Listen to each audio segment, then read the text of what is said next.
Tous, c'est Furieux, on se retrouve pour une nouvelle vidéo sur SSA KOTZ, vidéo qui sera consacrée à une review de personnage étant un personnage A, qui sera donc Misty.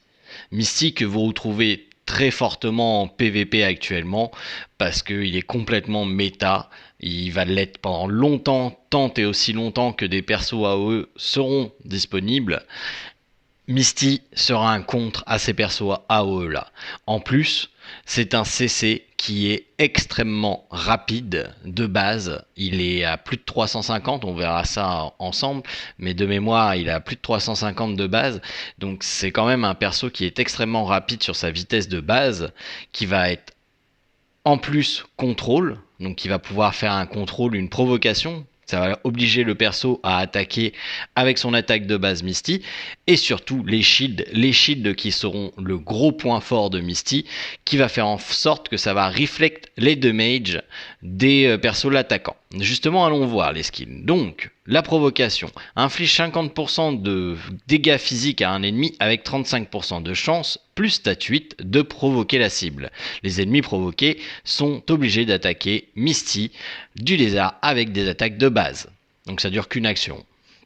Et donc du coup, ça va obliger le perso qui va être touché par Misty, si le contrôle proc, à l'attaquer avec son attaque de base. Donc très bien pour contrer les gros AOE ou autres qui vous feraient chier. Par exemple, les autres contrôles aussi. Moi j'aime bien utiliser Misty pour contrôler les autres contrôles, étant donné qu'il est plus rapide que tout le monde. Ça pose pas de soucis. Le deuxième, point du cyclone, attaque un ennemi 2 fois, infligeant 60% de dégâts physiques à chaque fois et obtient bouclier du vent. Le bouclier du vent, justement, quand Misty du lézard est attaqué, il a 80% de chance d'appliquer bouclier du vent à lui-même, augmente le renvoi des dégâts de 36% pendant une manche. Si bouclier du vent est déjà activé, donc activé sur Misty, il applique bouclier du vent à 2 unités alliées. Donc c'est très fort parce que ça veut dire que dès qu'il y a quelqu'un qui va attaquer Misty, il va avoir 80% de chance de l'attaquer. Et s'il y a une AOE derrière, bah vous êtes quasiment assuré que Misty va faire proc de bouclier de vent sur l'unité. Ce qui va faire en sorte que votre équipe va être full bouclier du vent assez rapidement sans même utiliser le deuxième skill. C'est pour ça que moi que je vous conseille fortement, c'est d'augmenter bouclier du vent en premier et après point du cyclone. Mais du moment que vous avez bouclier du vent en premier, c'est EP au max, c'est bien. Parce que vous avez 24% au niveau 1, et il faut savoir que les dégâts au niveau 5, c'est 36%. Donc il y a quand même une augmentation de 12% des dégâts renvoyés.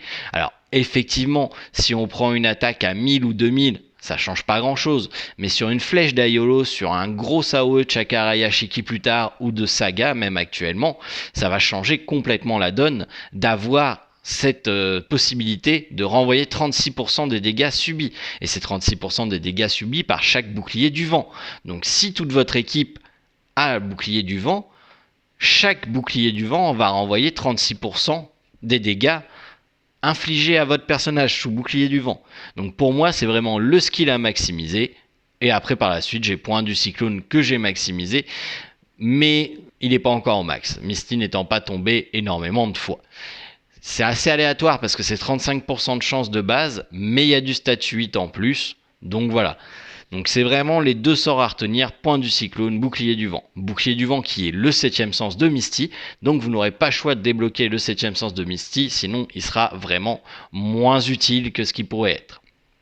Au niveau des liens, on a un lien avec Yuzuria qui va vous donner de l'attaque physique, moins intéressant parce qu'on veut plus que Misty contrôle et résiste que fasse des dommages.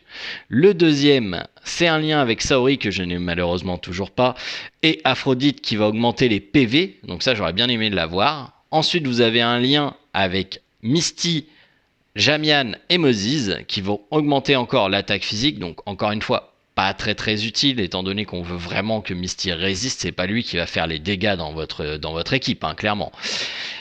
Et enfin, on a un lien entre Misty, Seiya et Marine, et ce lien-là donne du PV, je les ai tous 5 étoiles, donc je bénéficie de 4% de PV en plus, et ça, c'est pas négligeable. Vous allez voir, ça fait toute une différence quand même dans certaines situations, d'avoir 4% de PV en plus. Quand c'est des petits chiffres au début, on s'en rend pas compte, mais quand on va commencer à taper les 40-50 000 PV, là ça commence à faire une différence. Donc voilà, ne pas négliger les links, hein, surtout. C'est très très important. Après bon, si c'est un perso inutile, je comprends que vous le laissiez de côté. Allons voir maintenant dans les temples. Donc regardons dans quel temple se trouve Misty. Donc, il n'est pas dans l'éclat d'argent. J'aurais bien pensé qu'il était dans l'éclat d'argent, étant donné que c'est un chevalier d'argent. Pas de contrôle non plus. Pas de vitesse, pourtant il est rapide. Non, frappe vite non plus. Lueur divine non plus. Bon, on va finir par le trouver, hein. C'est le temps de faire le tour, hein. C'est le temps de faire le tour. Ah, âme bestiale. Donc, Misty est dans âme bestiale. Pas trop rapport, mais c'est pas grave. Il est donc avec Moses, Io, Isaac, Doko, qui vont être des persos que vous allez, quand vous les aurez, vous allez monter tôt ou tard 5 étoiles. Donc, assez utile. Après, il reste Mayura et Sorrento qui vont être montés 4 étoiles pour être split. Donc, pour être divisés après et vous apporter des fragments. Des fioles mauves qui vont vous donner des livres bleus. Donc, ils passeront 4 étoiles tôt ou tard aussi. Donc, il est quand même dans un temple assez acceptable, hein. Il aurait pu être dans un temple bien pire. Et ça va vous permettre d'avoir des bonus en plus. Parce que je vous rappelle que chaque étoile sur un personnage du temple rapporte des bonus en plus à tous les chevaliers du temple. Donc c'est quand même super intéressant et c'est pas quelque chose à négliger ces temples là. Je rappelle que vous n'avez pas à sélectionner les fleurs sur tel ou pour optimiser tel ou tel temple. Les fleurs sont liées à un temple, donc vous pouvez faire en automatique tout et ça augmentera le temple lié à la fleur que vous avez droppé. Voilà, donc quand même Misty est dans un temple assez intéressant. Maintenant, si on regarde un peu comment on utilise les cosmos sur Misty, donc allons voir ça ensemble. Moi, je l'utilise comme ça. Le choix d'Anémone en légendaire, c'est pour contrôler les CC adverses. J'y reviendrai. Par contre, là, j'ai pas mis les bons cosmos parce que je n'ai plus de gouttes de feu. Malheureusement, je n'en ai plus. Après, ce qu'on peut faire, ouais. Vu que je sais qu'il y en a qui sont plus visuels qu'auditifs, je vais aller modifier ça tout de suite pour pouvoir mettre des gouttes de feu. Comme ça, vous allez avoir l'image mentale de Misty, c'est gouttes de feu. Hop, merci la petite annonce de League of Legends. On s'en occupera plus tard. Du coup, ouais, non, on va quand même pas prendre ceux d'Aiolos, on va pas non plus aller trop haut. Ouais, ceux d'Uzuria, c'est très bien. Hop. Donc, du coup, on va enlever les pestones, on va mettre les gouttes de feu. Et voilà. Donc, Misty, c'est comme ça, idéalement, moi, que je le jouerai avec les cosmos qui sont sortis actuellement. Donc, les gouttes de feu, pourquoi? Non pas pour les dégâts, mais surtout pour le bonus de HP que ça rapporte en plus. Quand vous aurez des runes défensives telles les antistiques qui vont sortir, ça sera plus intéressant de mettre les antistiques. Pour le moment, ils sont pas encore sortis, donc on fait avec ce qu'on a. Et là, le mieux, le plus adapté à Misty, ce sont les gouttes de feu. Pour moi, en tout cas. White Mist, enfin Brume Blanche aurait pu être intéressante, le souci c'est que c'est pas génial, c'est de la défense magique. En jaune, bah hein, on a bien vu que son skill 1 dépendait du statut 8, donc forcément on va lui mettre des Seiya. D'ailleurs Seiya, je pense que j'en ai quelques-unes qui traînent en SS, parce que bizarrement j'en drop masse. Donc on va changer une en une pour mettre une en une SS qu'on va EP un petit peu, vu qu'on a un petit peu de rab. Donc Besson... Ah, oui, c'est vrai, j'ai des runes SS New Moon qui sont pas placées parce que j'ai pas mis à jour mon saga. Il va falloir que j'aille faire ça. Ouais, parce que c'est bien de faire les presets, mais il faut les mettre à jour aussi de temps en temps, à chaque fois qu'on change une rune en vrai. Donc au niveau des jaunes, on y va sur Seiya, hein, forcément, Seiya pour ajouter du statut 8. Et les bleus, j'ai mis lettres. Pourquoi lettres? Parce que ça va vous apporter encore une fois du statut 8 et du statut raise. Certains le jouent nouvelle lune, mais Misty est un perso, comme on le disait tout à l'heure, un perso déjà assez rapide. Donc pour moi, je préfère qu'il ait du statut raise et du statut 8 en plus qu'un bonus de vitesse, alors qu'il va déjà jouer majoritairement avant tout le monde. Donc pour moi, l'être est plus intéressant. Comme on voit, là on est sur du 373 de vitesse de base. De base, c'est excessivement fort. Donc voilà, pour moi il ne nécessite pas de nouvelle lune. Vaut mieux lancer des lettres. J'ai mis Anémone parce que je vais aller tenter de contrôler le contrôle adverse. Étant donné que Misty va jouer avant les contrôles adverses, je préfère mettre Anémone, ça va diminuer la précision de mon adversaire et donc ses chances de contrôle. Donc même si je n'arrive pas à le provoquer, et ben au moins il aura une diminution de ses contrôles sur son perso. Et en plus, j'ai eu de la chance parce que mon anémone a réussi à avoir du chanceux statut. Donc très bien pour Misty. Ça va me permettre d'avoir un Misty qui va quand même essayer de provoquer régulièrement. Ça sera pas du 100%, hein, on est loin de ça, mais ça va être assez régulier quand même, donc c'est toujours intéressant d'avoir un petit peu de chance de statut 8 en sub-attribut pour Misty. Moi, si j'avais des sub-attributs à vous conseiller pour Misty, ce serait chanceux statut, statut raise. Voilà au niveau des cosmos, comment je les joue. Alors après, on a les lotus dans les bleus qui pourraient être super intéressantes. Malheureusement, ils sont pas encore sortis. Ils sont sortis, c'est des runes exclusives au shrine, donc ils sont pas encore sortis. Quand il y aura le shrine de dispo, PV, chance de statut, vitesse, c'est nickel pour Misty. Donc croyez-moi que je vais en farmer. De toute façon, ça va m'en prendre pour Misty, ça va m'en prendre pour Moses. Alors, Misty, c'est pas un perso qui est full PVE. Donc ce qu'on va faire, c'est qu'on va aller faire un peu de PVP, parce que c'est un perso qui est très bon en PVP. Donc on va aller faire un peu de PVP ensemble pour voir l'utilité de Misty dans le PVP. Après, voilà, on verra ce qu'il en est. En PVE, c'est pas le plus utile. Je préfère mettre une prêtresse noire ou un Moses qui sont plus sûrs. Alors, allons voir.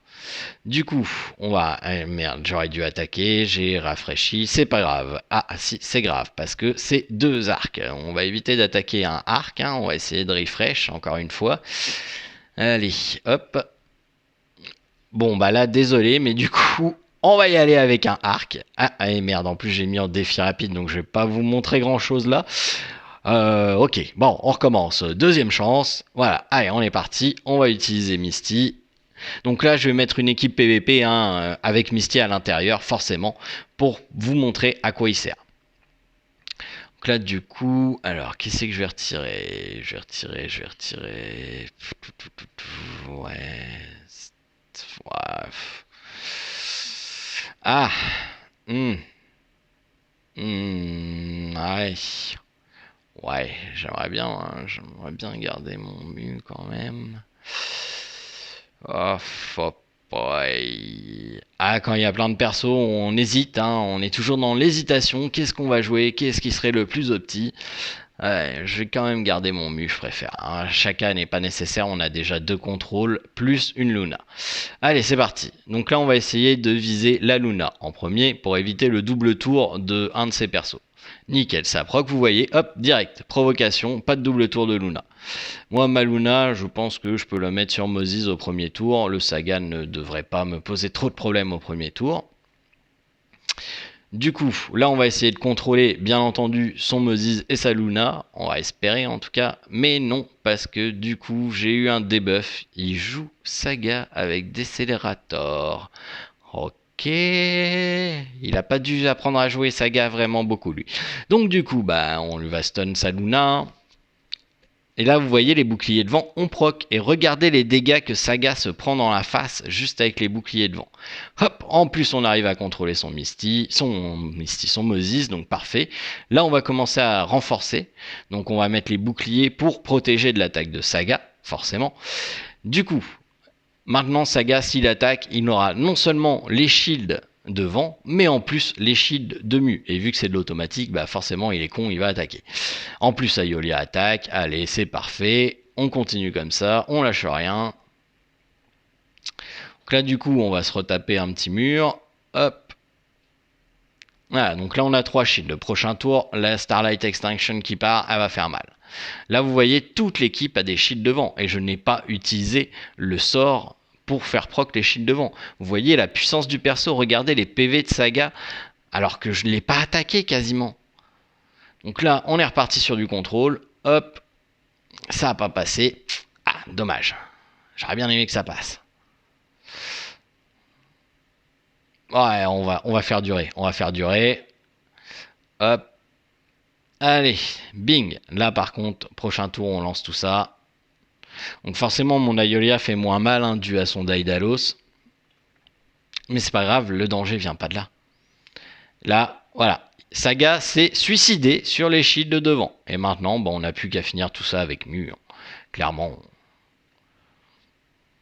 Et voilà, hop, boum, fini, plus de team.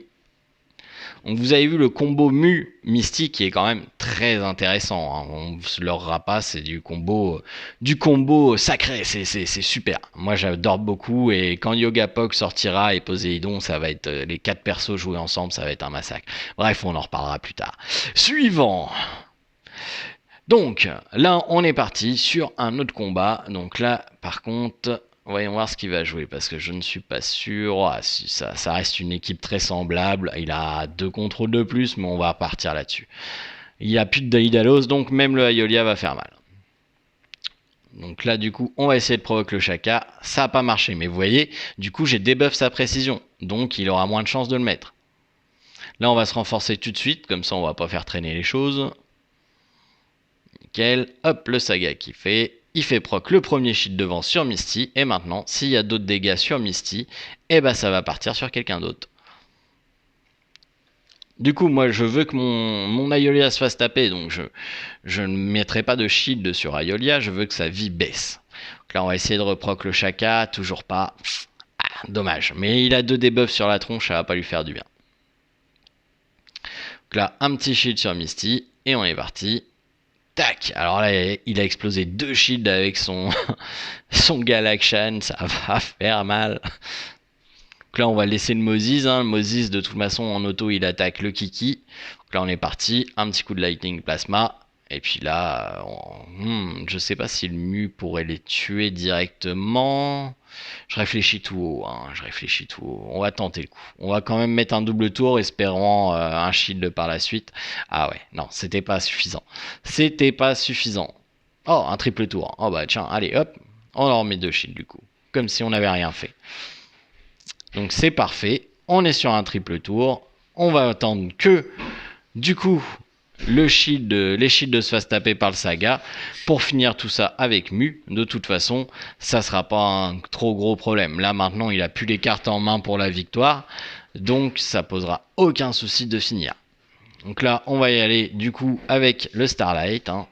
Il a bien tapé les shields et voilà, il reste plus que le Moses et c'est fini. Plus de Moses et une deuxième win. Donc comme vous voyez, le combo Mu Misty, c'est quand même un combo qui est très très très fort. Du coup, on va enchaîner un autre combat, on a encore 2 essais. Et puis, voilà, je pense que vous commencez à comprendre un peu l'intérêt de Misty. Entre ses shields et ses provoques, c'est quand même super intéressant. Et mon choix d'Anemone, il est fait vraiment pour contrôler les autres CC en plus. Alors désolé, j'ai ma fille qui est debout, et vu qu'il a fallu que je refasse la bande sonore, c'est pas cool.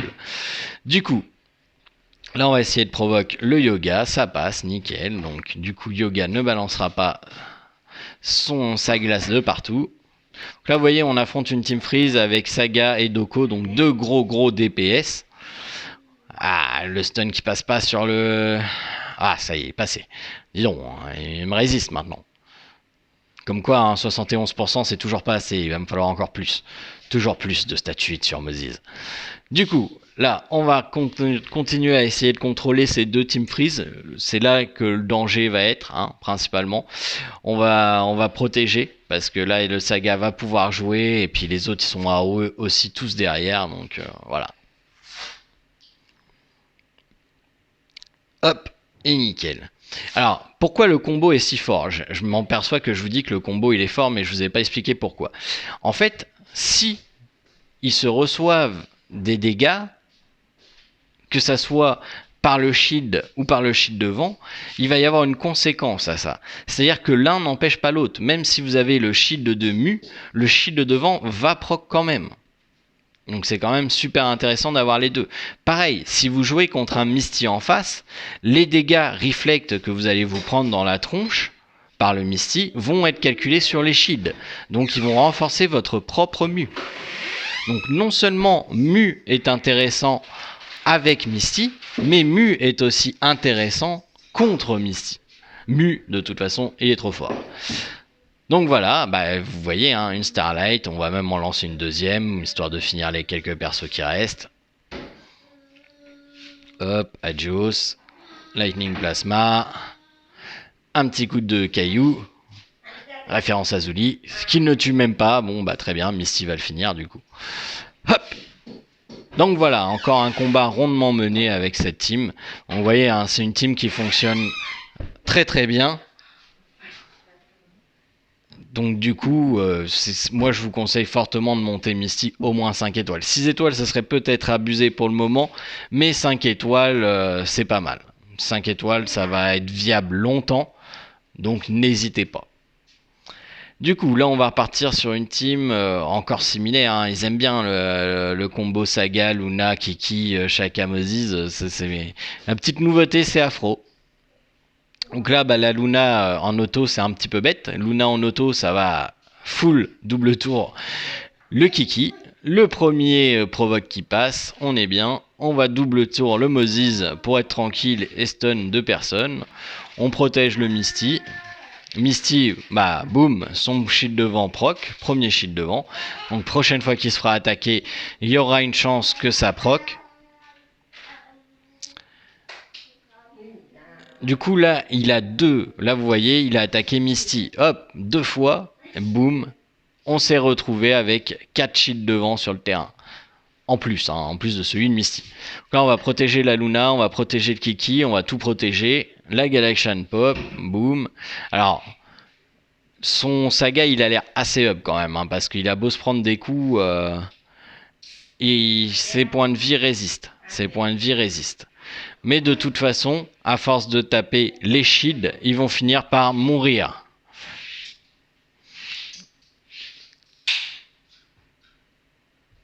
Du coup, on va continuer à essayer de provoquer. Malheureusement, ça marche pas sur le Shaka. Il doit avoir de la stature aise. C'est pas grave. On continue. Là, de toute manière, il va taper 4 shields. Voilà, donc nickel. Hop. On va essayer. Ah, le Shaka, c'est pas passé. Faut pas qu'il silence mu. Il n'a pas silence mu. C'est bon. Du coup, bah, ce qui va se passer, c'est que le Afro va encore dégainer ses roses. Les shields vont péter. 4 shields, ça va faire mal le retour de bâton. Donc là, on n'a plus qu'à attendre que ça soit au tour de Mu de jouer. Hein. Une fois que Mu jouera, c'est la fin. C'est la fin des Nariko. On va quand même assurer le coup au cas où il y aurait des survivants. Mais il n'y a pas de survivants. C'est dans ce qui me semblait. Hein. Attaquer 4 shields. Vous voyez, toute la team a des shields de devant. Je n'ai pas utilisé le sort pour faire proc les shields de devant. C'est vraiment juste ces shields là qui ont fait proc. Donc voilà. On va récupérer les récompenses. Vous avez vu comment Misty se joue. Misty est un perso qui est vraiment PVP. J'espère que cette vidéo vous aura plu. J'espère que vous comprenez plus comment se joue Misty, comment l'utiliser, avec qui le comboter, comment le monter. Il y aura bien entendu une nouvelle vidéo dans 2 jours. Ce soir, il n'y a pas de live. Le live sera lundi soir. Et mardi, bah, une vidéo, et puis peut-être un live, je sais pas encore, ça dépendra de ce qu'ils nous annoncent comme mise à jour. En attendant, n'hésitez pas, vous avez vu, il y a Utip de disponible, vous trouverez le lien dans la description, donc pas de souci, vous pourrez aller voir le lien dans la description et regarder des vidéos. Si vous avez un abonnement Twitch Prime qui traîne, n'hésitez pas à vous abonner à la chaîne Twitch. N'oubliez pas, les lives ne sont plus maintenant que sur Twitch. Donc si vous voulez suivre les lives, il va vous falloir un compte Twitch. Si vous voulez suivre les vidéos, bah, si vous regardez cette vidéo, c'est que vous suivez les vidéos. Donc vous avez déjà un compte YouTube. Donc voilà, Misty, très bon personnage, à monter 5 étoiles. 6 étoiles, c'est abusé. Priorité, le bouclier devant. Priorité, la statuette. Perso très rapide, un contrôle rapide, on aime ça. Il va être viable pendant très longtemps parce que de toute manière, il y a beaucoup de persos AOE qui vont sortir. Donc n'hésitez pas à le monter 5 étoiles. C'est un personnage à monter 5 étoiles. Voilà, moi vous le voyez, je l'ai monté 5 étoiles. Il lui manque un level pour être 70. Sur ce, je vous souhaite de passer une excellente fin de week-end. Et je vous dis à demain pour un nouveau live. En attendant, bon week-end, bonne soirée et à demain sur Twitch. Allez, salut!